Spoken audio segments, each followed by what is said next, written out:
Protests yesterday were carrying placards which linked the energy crisis with the ongoing Israel-Palestine conflict.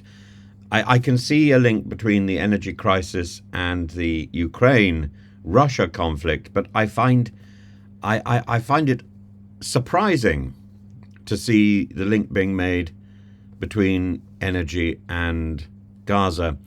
And this underscored these protests in London yesterday, painting a compelling picture of how protesters have drawn these two issues together. There's environmental urgency and social justice. And the demonstrators, supported by groups like Greenpeace and Amnesty International, argue that the roots of these crises are shared: fossil fuel dependency, global power imbalance, and oppression.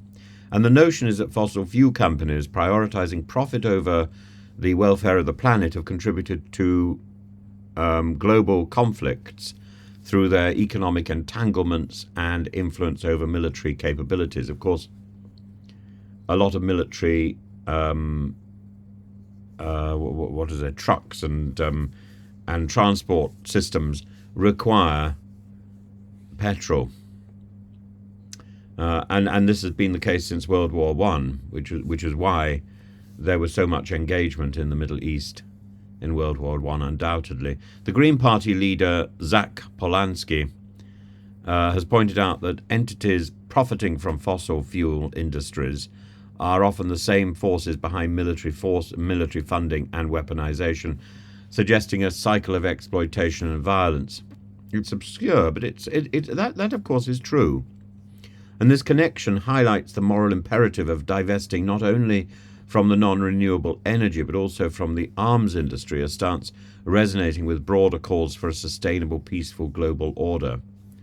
Protesters framed this link between the broader discourse of power disparity, where wealth and military prowess perpetuate unequal global structures, fostering environments where military conflicts like the one in Gaza become entrenched, and the issues of just stop oil. The fossil fuels industry's power extends beyond ecological destruction. It fuels political and social hierarchies that sustain conflict, making a removal from our dependency a pathway to disrupting these dynamics. The rally's meeting is clear, or was clear yesterday, without addressing these built-in systems, these built-in issues rooted in fossil fuel dependency and military expenditure. Neither climate justice nor human rights can really flourish. These protests bring stark attention to the idea that investment in militarism, driven by energy wealth, could be redirected to social and environmental solutions.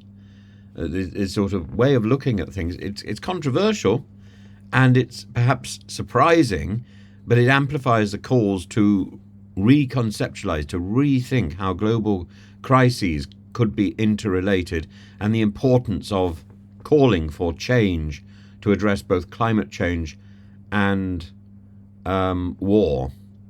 And as the world converges for COP29 in oil-rich Azerbaijan, these protests must be a stark reminder of the contradictions that current global priorities, where summits and declarations for climate action sit uncomfortably alongside our reliance on fossil fuels, and the economics that perpetuate global instability.